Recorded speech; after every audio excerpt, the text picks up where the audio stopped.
মা আজকে কি বিরিয়ানি রান্না করব? না না, তুমি লাউ দিয়ে মাছ রান্না করো।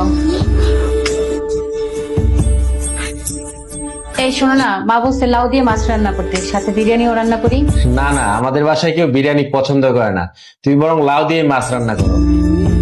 আচ্ছা ঠিক আছে।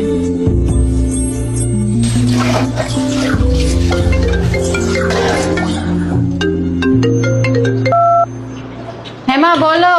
কি করতেছিস মা? এই তো খাওয়া শেষে প্লেট বাড়ি ধুইতেছি। কি রান্না করেছিস? এই তো লাউ দিয়ে মাছ রান্না করছিলাম মা। তুই কি সবসময় লাউ, ঢেঁড়স, পটল, বেগুন এগুলাই রান্না করিস? বিরিয়ানির কথা তো কখনো শুনি না। তোর না বিরিয়ানি অনেক পছন্দ? আরে মা, বিরিয়ানি সপ্তাহে 3 দিন রান্না করা হয়, তুমি তো জানো বিরিয়ানি ছাড়া আমার চলেই না। আচ্ছা মা, প্লেট বাটিগুলো ধুয়ে নেই, তোমার সাথে পরে কথা বলবো। ঠিক আছে মা, রেখে দে। মার কাছে ভোট দিয়ে বদনাম করা শেষ? বদনাম করে শান্তি পাইছো? মা আপনি এমন ভাবেন কেন সব সময়? আমি তো বদনাম করি নাই। হইছে, আমাকে বুঝাইতে আইসো না, আমি সব বুঝি। আরে কি শুরু করছো তোমরা? 2 মিনিট এই ঘরে শান্তিতে বসা যায় না, এই জন্যই আমার বাসায় থাকতে মন চায় না। নে আরো চিল্লি কর, শান্তিতে বসতেও দিলি না তো ছেলেটাকে, বের করে দিলি তো ঘর থেকে।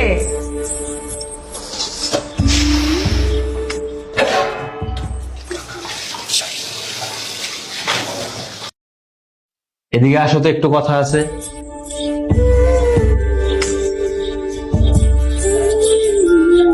সরি, আমার ভুল হয়েছে। মার সাথে আমি আর তর্ক করবো না। মা যা বলবে আমি তাই চুপচাপ মেনে নিব। না না, তুমি মায়ের সাথে যা করছো একদম ঠিক আছে, কিন্তু তুমি একটা জিনিস ভুল করছো। কি ভুল করছি? তোমার বিরিয়ানি পছন্দ, তুমি আজ পর্যন্ত আমাকে একটিবারের জন্য বললা না। তো কি করবো, এই ঘরের কারোই তো বিরিয়ানি পছন্দ না। কারো পছন্দ না তাই কি? তুমি তো আমাকে একটিবার বলতে পারতে। এই নাও, আমি তোমার জন্য বিরিয়ানি নিয়ে আসছি। কি সত্যি?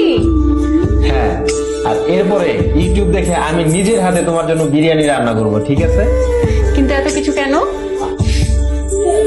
আমার বউ যদি আমার পরিবারের প্রত্যেকটা সদস্যের পছন্দের প্রতি খেয়াল রাখতে পারে, সেই মানুষটার পছন্দের প্রতি খেয়াল রাখাটাও স্বামী হিসেবে আমার দায়িত্ব।